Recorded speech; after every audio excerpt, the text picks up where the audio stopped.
Bueno, bienvenidos a la tercera parte de su programa Tiempos de Cine, el especial de los sábados.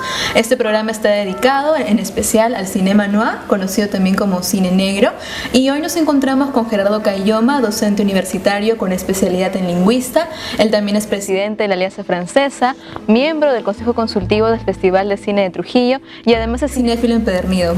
Bienvenido, Gerardo Caylloma, a Tiempos de Cine. Gracias, Priscila, gracias por la invitación. Bueno, vamos a empezar a hablar sobre el cine negro, el cinema noir. ¿De qué estamos hablando cuando nos encontramos con el cine negro y cuáles son sus características principales? El cinema noir como tal se ubicaría en los años 40. Hay una serie de elementos coyunturales que permiten la generación de una propuesta cinematográfica interesante en Norteamérica, porque es norteamericana esta propuesta, y que estas películas fueron llevadas a toda Europa, y es precisamente en Francia donde hay una cultura cinematográfica muy antigua, donde ellos identificaron a este tipo de películas como cinema noir, ¿no? Cinema negro, como tú lo estás nombrando. Pero no es que sea negro por el contenido de los personajes, sino por muchas características que le dan ese aspecto de lúgubre, le dan el aspecto de desencantado. Mira, te estamos hablando de la Segunda Guerra Mundial. O sea, Estados Unidos era un país que no quería ingresar a la Segunda Guerra Mundial, había terminado una Primera Guerra Mundial, había entrado una fuerte recesión económica en los años 20, el famoso crack del 29.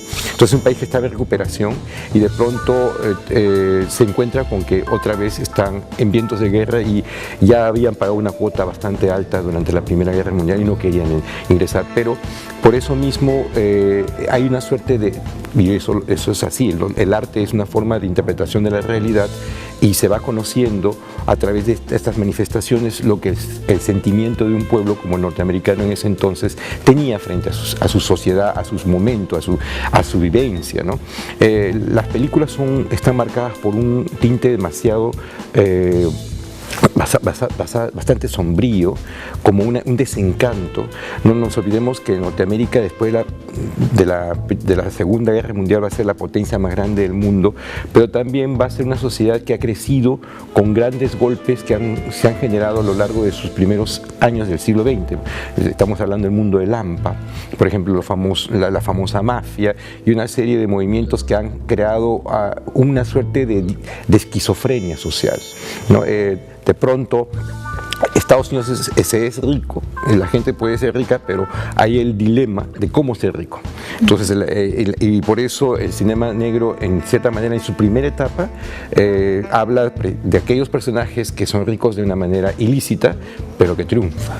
Entonces, hay ese problema de la esquizofrenia que los norteamericanos van a vivir y van a manifestarse a través de estas películas. Por eso también se habla mucho de la psicología de los personajes en el cinema noir, en el cine negro, y en qué consiste esta metafísica dual de los personajes. Claro, precisamente, por ejemplo, el cinema noir aparece un personaje muy interesante que es el detective, que es James Spader. Los escritores, ¿no?, como el caso de Dashiell Hammett, ¿no?, van creando a Marlowe y hay otro personaje que es Spader.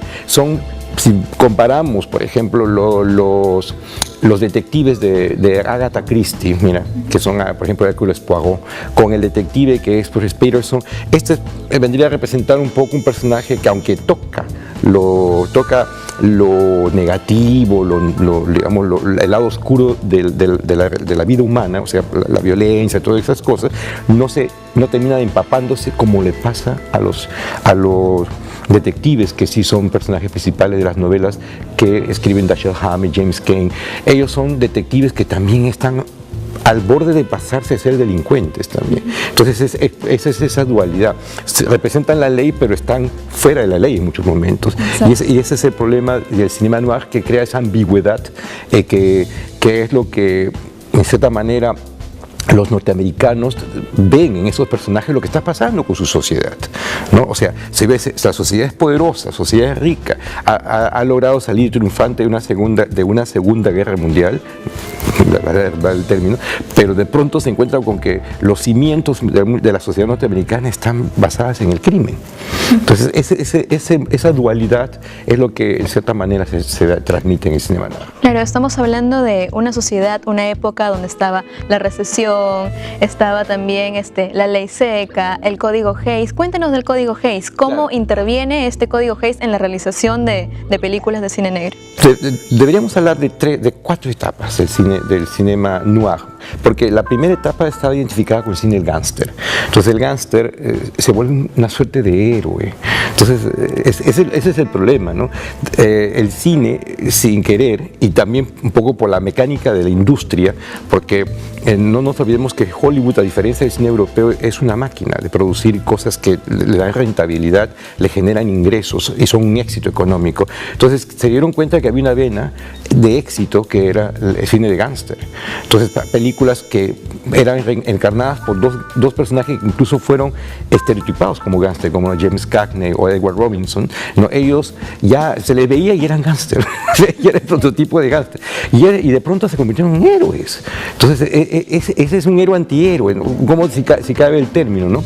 Y eso generó pues que de pronto hay una sociedad tan moralista como norteamericana dijera, vamos, estamos hablando de que nosotros estamos creados en una sociedad fundamentada en el respeto, en los valores, y de pronto tenemos a que los héroes que triunfan, que son el prototipo, hay una frase muy norteamericana que es el self-made man, el hombre que se hace por sí solo, y de pronto te encontrabas que hombres que no tenían nada, que habían llegado con una mano atrás o una adelante, como se dice como un término, o sea, no tenían absolutamente nada, triunfan en el AMPA, y son hombres que tienen mucho éxito, y son hombres que tienen...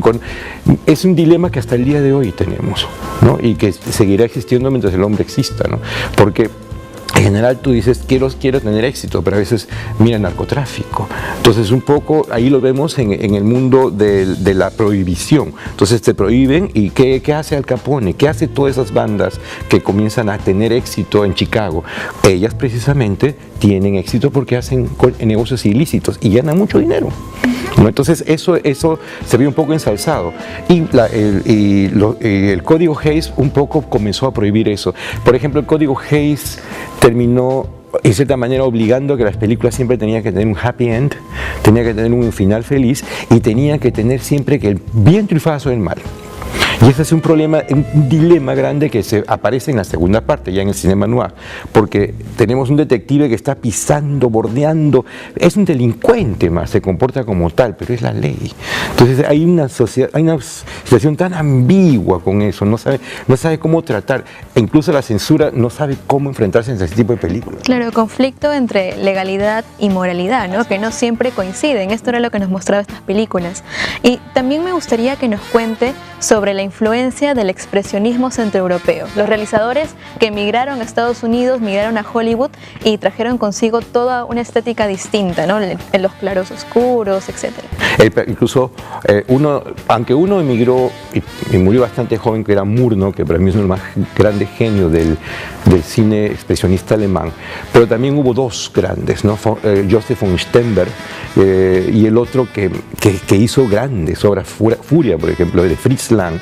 Este señor Fritz Lang con Murnau, con Sternberg un poco, pero con Muni, todos ellos crearon la escuela expresionista. Y es cierto, unas personas han comenzado digamos, en la crítica que se hace al cine a pensar que hay una suerte de realismo en este cine, ¿no?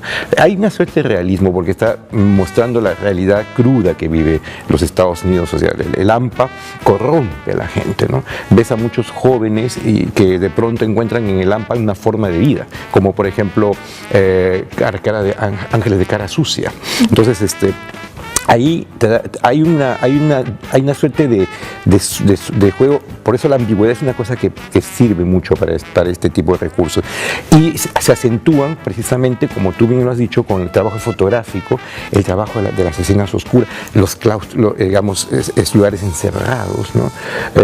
Por ejemplo, More Than My Sweet, por ejemplo, es una película que está hecha generalmente en grandes espacios encerrados, ¿no? Y esta claustrofobia es la que en cierta manera acentúa más este sentido de la opresión. En el expresionismo alemán, digamos, el contexto servía un poco para interpretar esa cosa que estaba desgarrando a un pueblo como un alemán que venía de salir de una Primera Guerra Mundial que había perdido tontamente y que tenía una presión económica terrible. Entonces ellos mudaron con esas formas, esas técnicas que habían aprendido, la iluminación, por ejemplo, el trabajo de... Había un gran actor que trabajó en Alemania y migró, que es Peter Lorre. Peter Lorre es una obra maestra con Fritz Lang que se llama M de Murder, o sea, M un asesino, pero se traduce como M de muerte. Y este señor ha hecho grandes películas ahí, incluso él actuó en Casablanca, actuó en varias películas, ¿no? Grandes directores copiaron, no sé si copiaron, creo que es un poco grueso el término. Yo diría, aprendieron de esta técnica que trajeron los maestros como Stenberg, como por ejemplo Fritz Lang, y la aplicaron mucho al cine que estaban haciéndose en ese momento en Estados Unidos, como por ejemplo Dmitrik, ¿no? O Howard Hawks, ¿no? Que era, o el mismo John Huston, ¿no? Ven, es una propuesta cinematográfica interesante.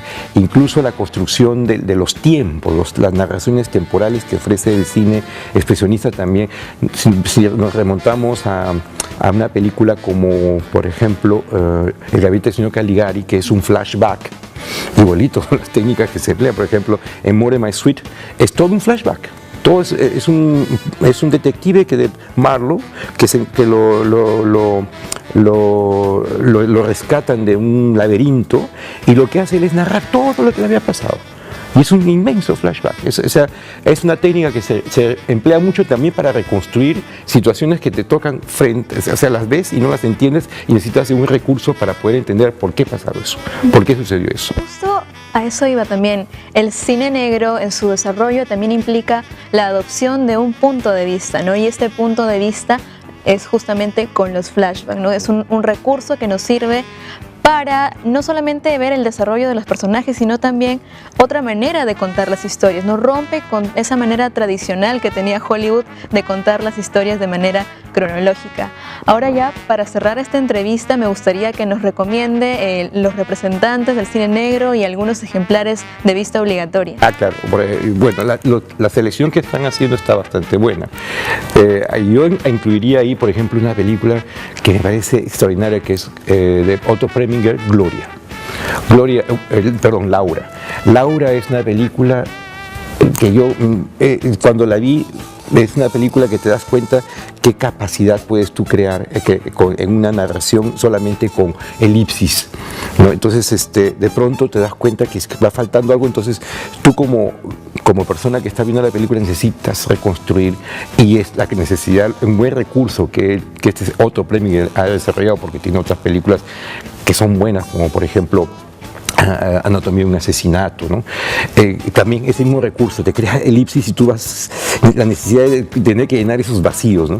Otras películas, Tener o no tener, ¿no? De Howard Hawks. Además, ahí por primera vez tenemos a la pareja que iba a ser tradicional en el cine, que es la de Humphrey Bogart con Lauren Bacall. Claro, que el año pasado murió. Eso, por ejemplo, ahí esa película los inmortalizó, como que fue la película que los dio a marcar de por vida. Y como otra película que también ellos hacen juntos, Dark Passage. Y una cosa interesante, en Dark Passage, el pasaje oscuro sería la traducción. Me acuerdo que al final necesita un amigo suyo que tocaba trompeta, le dice: huye y ándate a un lugar donde viviríamos como un paraíso. ¿Y sabes qué lugar es ese? Paita. ¿Ah, sí? Qué curioso. Y al final se ve la escena que van a Lauren Bacall y Humphrey Bogart se encuentran en Paita. Mire.